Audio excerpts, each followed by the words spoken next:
नमस्कार, जय हिंद, ढेर सारा प्यार। एक बार फिर से स्वागत है आपका अपने YouTube चैनल माही क्लासेस। मैं विनय मिश्रा एक बार आपका तहे दिल से स्वागत करता हूं। चलिए आज फिर हम अपने टॉपिक पे चलते हैं। हमारी टॉपिक जो चल रही थी इतिहास में धर्मग्रंथ में आज हमारी धर्मग्रंथ समाप्त होने को आई और लास्ट टॉपिक जो है उसमें अंतिम की टॉपिक है वो पुराण के बारे में हम आज पढ़ेंगे। किसके बारे में? पुराण। तो चलिए देखते हैं आज पुराण के बारे में क्या देखेंगे भाई साहब हम आज। पुराण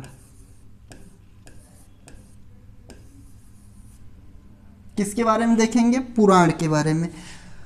तो हम देखते हैं, हम वहाँ पे जो पढ़े थे सो पढ़े थे भाई साहब। आपको ना पता हो तो आप एक बार प्लेलिस्ट में जाइए, वहाँ पे फाइल बनी है पूरा, आप वीडियो देख लीजिएगा और फिर उसके बाद टॉपिक बाय टॉपिक आगे बढ़ते रहिए। यहाँ पे आइएगा, समझ में आएगा। पुराण में चलते हैं हम। पुराण में तो बहुत कुछ पढ़ना है, बहुत कुछ जानना है, पर परीक्षा के दृष्टि से हम सिर्फ जो बहुत ही ज़्यादा जरूरी टॉपिक है उसे पढ़ेंगे, क्योंकि हमें तो एग्जाम देना भाई साहब। ज्ञानी तो बनना ही नहीं है, एग्जाम देना है और ज्ञानी भी बनना है साथ में, पर उतना ज्ञानी नहीं बनना है कि मुझे आध्यात्म की शिक्षा लोगों को देनी है भाई साहब। अपना परीक्षा की दृष्टि से पढ़ना है। तो देखते हैं हम पुराणों की संख्या कितनी होती है, पुराण है क्या, ये सब जानने से पहले हम जानेंगे। सब वही बताते थे ना कि सबके एक पिता होते हैं, इनके भी कोई पिता होंगे, इनका भी कोई खोज किया होगा। तो आइए हम वही टॉपिक आज देखते हैं। पुराण के खोजकर्ता किसने खोज किया था पुराण का? देखिए भाई साहब, पुराण को लेकर आज के समय बहुत ज्यादा असमंजस है। अब आप गूगल करोगे तो पता चलेगा पुराण के रचयिता यहाँ पे वेद व्यास देंगे, लेकिन पर हम वहां जहाँ किताब में पढ़ते हैं, जहाँ से हम पढ़े, हमारे टीचर हमें बताएं लोमहर्ष व उनके पुत्र उग्रश्रवा ने किया था। कौन? देखिए भाई साहब, लोमहर्ष पुराण के रचयिता,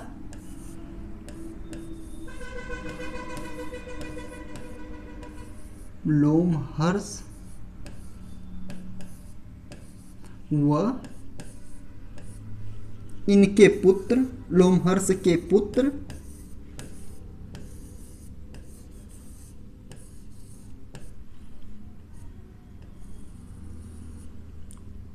उग्रश्रवा। कौन भाई साहब? उग्रश्रवा।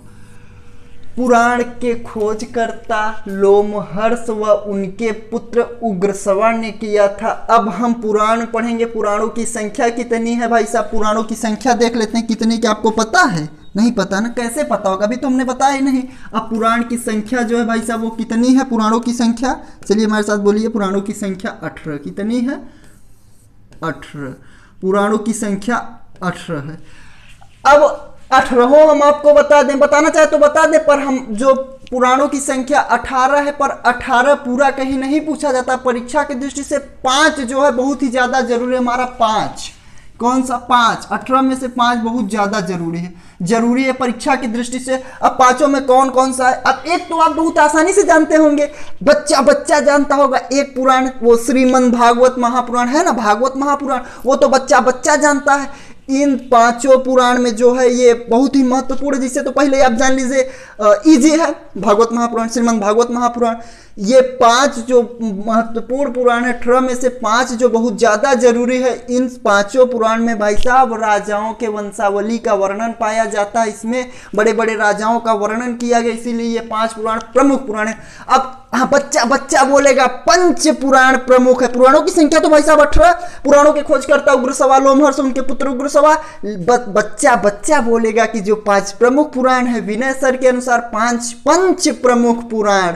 अब एक 5 पंच नदियों की भूमि होती वो तो पंजाब है, दूसरा उसे छोड़िए। 5 प्रमुख पुराण, 5 पंच प्रमुख पुराण, लोमहर्ष उनके पुत्र उग्रश्रवा द्वारा रचित पुराण 5 प्रमुख पुराण में से कौन सा है? एक तो भाई साहब आप जान लिए श्रीमद् भागवत महापुराण, उसके बाद एक मत्स्य पुराण, एक वायु पुराण, पहला मत्स्य पुराण, दूसरा वायु पुराण, तीसरा ब्राह्मण पुराण, चौथा एक सबसे पहले सीरियल चलते हैं। मत्स्य पुराण, वायु पुराण, विष्णु पुराण, ब्राह्मण पुराण, श्रीमद् भागवत महापुराण। कौन कौन सा? मत्स्य पुराण, वायु पुराण, विष्णु पुराण, ब्राह्मण पुराण। भाई साहब एक आप मेरे नाम से याद कर सकते हैं, विनय पंडित विनय मिश्रा, ब्राह्मण पुराण। विनय सर से याद कर लीजिए। एक विनय पुराण मतलब ब्राह्मण पुराण, विनय सर के नाम से ब्राह्मण पुराण, मत्स्य पुराण, वायु पुराण, विष्णु पुराण और एक श्रीमद् भागवत महापुराण आपका अपना जो है बहुत ही ज़्यादा लोगों को जाना जाता है। मतलब भागवत महापुराण बच्चे बच्चे के मुख से आप सुनेंगे कि एक श्रीमद् भागवत महापुराण है। तो भागवत महापुराण हुआ, श्रीमद् भागवत महापुराण, विष्णु पुराण, मत्स्य पुराण, वायु पुराण और ब्राह्मण पुराण। इसमें राजाओं के वंशावली का वर्णन पाया जाता है भाई साहब। और इसमें भी अब 18 महापुराण में 5 प्रमुख पुराण थे, पंच पुराण थे। अब पांचों में भी होगा ना भाई साहब, आप 5 भाई होंगे तो कोई तो एक बहुत बड़ा होगा, सबसे बड़ा होगा, कहने भैया है भैया है। तो पांचों पुराणों में से जो सबसे प्रमुख पुराण है वो हमारा मत्स्य पुराण है। कौन सा? मत्स्य। विष्णु पुराण, वायु पुराण, मत्स्य पुराण और क्या कहते हैं, हाँ, विष्णु पुराण, वायु पुराण, मत्स्य पुराण, ब्राह्मण पुराण, श्रीमद् भागवत महापुराण, ये है हमारा। ये देखते हैं, इसे करते हैं क्लियर। मत्स्य,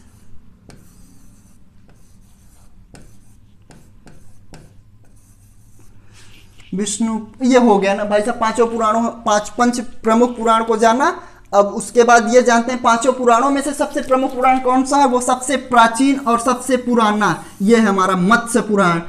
सबसे प्राचीन, सबसे पुराना, सबसे प्रामाणिक, सबसे बेहतरीन तो नहीं कह सकते क्योंकि आप भी कहोगे ये वो, हाँ, सबसे प्रामाणिक, सबसे प्राचीन और प्रामाणिक पुराण मत्स्य पुराण है। इसके बारे में हम जानते हैं। अब आज हम पढ़े थे पुराण के रचयिता लोमहर्ष व उनके पुत्र उग्रश्रवा। पुराणों की संख्या 18 कितनी है भाई साहब? पुराणों की संख्या 18। 18 में से 5 पुराण प्रमुख हैं। क्या प्रमुख पुराण? पंच पुराण प्रमुख हैं। 5 प्रमुख पुराण और पांचों पुराणों में सबसे प्रमुख मत्स्य पुराण, सबसे प्रमुख, सबसे प्राचीन, सबसे प्रामाणिक कह सकते हैं, मतलब सबसे पुराना या प्रमुख, सबसे पुराना, सबसे प्रमुख। नमस्कार। सबसे पुराना, सबसे प्रमुख हमारा मत्स्य पुराण है भाई साहब। आज होता है ये, इसी के साथ पुराणों की टॉपिक हमारी समाप्त। इसमें पुराणों में हम बहुत कुछ पढ़े, मतलब कि पढ़ना तो बहुत कुछ है पर हम टॉपिक, मेन टॉपिक पढ़े, इसे परीक्षा की दृष्टि से जो बहुत ज्यादा ही जरूरी है भाई साहब, उसे हम पढ़ेंगे। हम पढ़े पुराण। लोमहर्ष, हमारे साथ बोलिए, पुराण के खोजकर्ता कौन? पुराणों के रचनाकार कौन? भाई साहब पुराण का तो नाम सुने होंगे पर ये नहीं जानते होंगे पुराण के रचयिता कौन है। हम आपको बताएंगे सर। आइए विनय सर के साथ वीडियो अंत तक देखिएगा, उसके बाद जो करना है सो आप करिएगा। इतने तो जानकार हो ही, आपकी वीडियो चालू करने के बाद करना क्या है। ठीक है, फिर देखते हैं। पुराणों के रचयिता लोमहर्ष व उनके पुत्र उग्रश्रवा। पुराणों की संख्या 18 और 18 में से 5 प्रमुख पुराण और पांचों में मत्स्य पुराण सबसे प्रमुख है। ये तो हुआ हमारा कंप्लीट। हम चलते हैं हमने नेक्स्ट टॉपिक पे। क्या नेक्स्ट टॉपिक पे चलते हैं। अब भाई साहब धर्म ग्रंथ में हमारा एक टॉपिक रह गया था, उपनिषद। उपनिषद और उपनिषद के बारे में देख लेते हैं थोड़ा सा बस। उपनिषद में सिर्फ इतना ही पढ़ना है भाई साहब कि मेन टॉपिक पढ़ लेते हैं ना। उपनिषद क्या है? उपनिषद की संख्या हम देखते हैं ना। उपनिषद,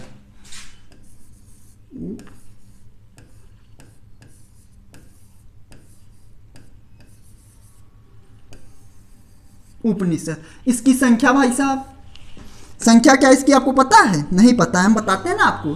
संख्या, उपनिषद की संख्या 108। उपनिषद की संख्या कितनी है भाई साहब? 108। हाँ, ये तरीका ये है याद करने का, आप भूले ना। क्या तरीका? बिना सर से पूछिए ना, क्या तरीका? पूछिए क्या तरीका है। पुराणों की संख्या 18 क्या थी? पुराणों की संख्या 18 थी। हमारे पुराणों की संख्या 18 थी, तो उपनिषद बीच में एक 0, ये देखिए 108।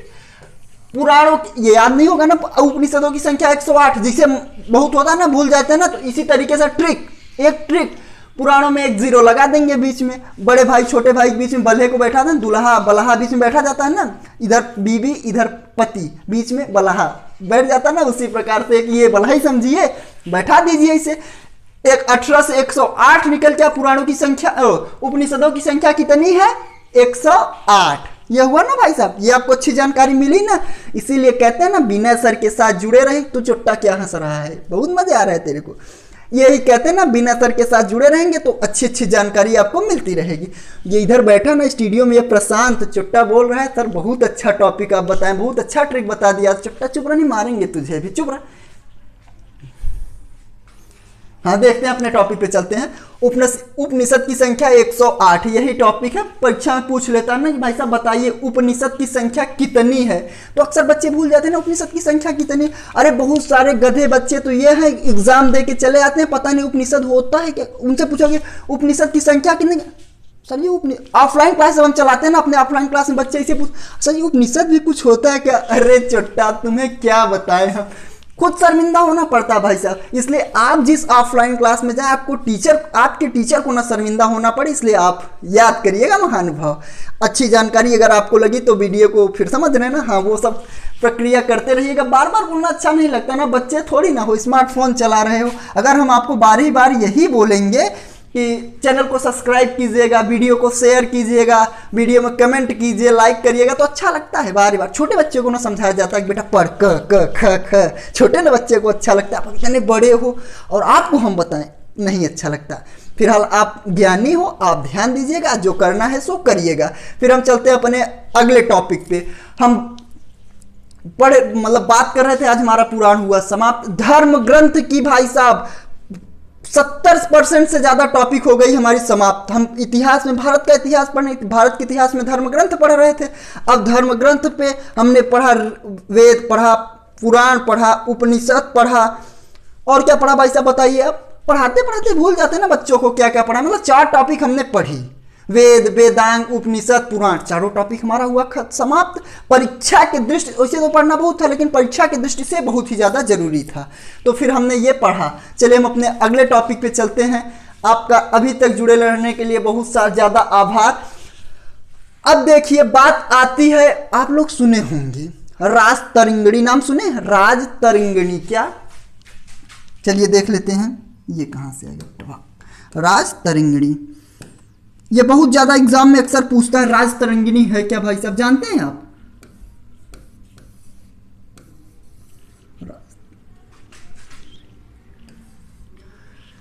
आप?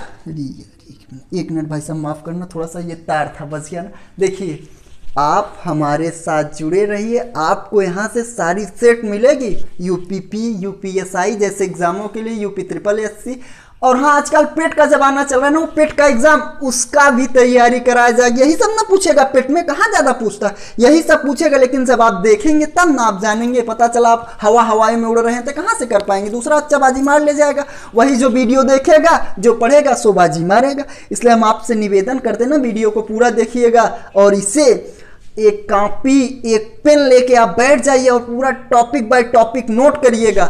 हम फिर से अपने टॉपिक पे चलते हैं, पर जब नोट करेंगे आप तभी ना आपको आएगा। अब ऐसे ही हवा में लेंगे तो कहाँ से आएगा।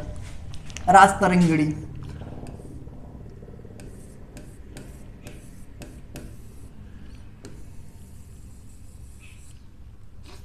ये भाई साहब बहुत ही परीक्षा की दृष्टि से देखा जाए तो अक्सर परीक्षाओं में पूछा जाता है कि राज तरिंगणी है क्या, इसका मतलब क्या है। क्या आपको इससे पहले पता था? ये अभी भी नहीं पता, इससे पहले का तो बात छोड़िए। राज तरिंगणी बिंदी दे, इससे पहले क्या बात छोड़े, अभी नहीं पता होगा। पता है?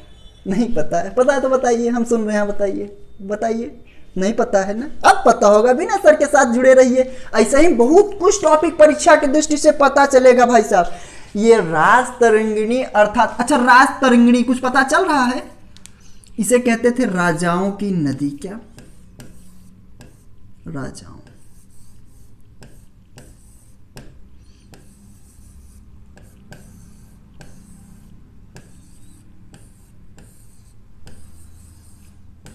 राज तरंगिणी, राजाओं की नदी। राज तरंग की चुट्टा बैठा रहने, कूटेंगे, बैठे रहो। इसे कहते हैं राज तरंगिणी अर्थात राजाओं की नदी। तो अब इसका भी कोई रचनाकार होगा भाई साहब, हर एक चीज बताते हैं तो जरूर बताते हैं। हम और आप हैं, तुम्हारे आपके कोई पिता हैं, वैसे इसके भी कोई पिता होंगे। अरे होंगे ना भाई साहब, हम बताएंगे ना आपको। ऐसे ही असमंजस से ना देखो, होते हैं भाई, सबके एक पिता होते हैं। अब आप कहोगे इंसान के पिता होते हैं कि इन शब्दों के पिता होते हैं? भाई साहब ये इतिहास है। क्या है? इतिहास। जो बीत गया उसी को ना इतिहास कहते हैं।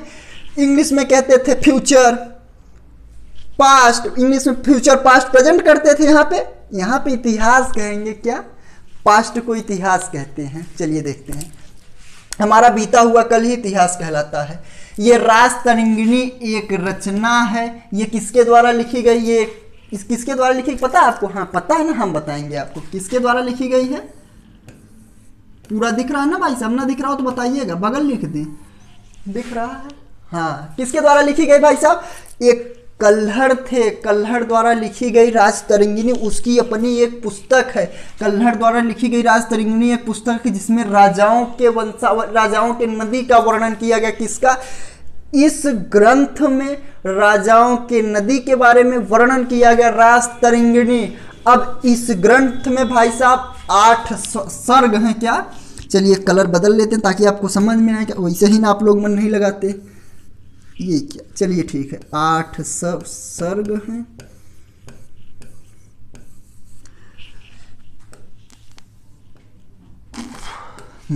देखिए भाई साहब, इस राजतरंगिणी कल्हड़ द्वारा रचित एक पुस्तक है जिसका राजतरंगिणी का अर्थ है राजाओं की नदी।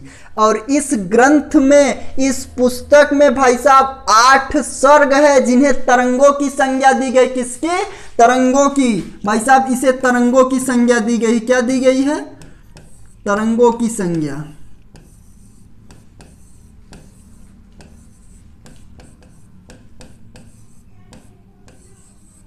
परीक्षा में पूछ लेता है कि भाई साहब राजतरंगिणी है क्या? राजतरंगिणी किसकी पुस्तक है, किसके द्वारा लिखी गई है? अब तो आप आंख मूंद के वहां पे विकल्प में ढूंढेंगे ABC। कहां पर है? कल्हड़।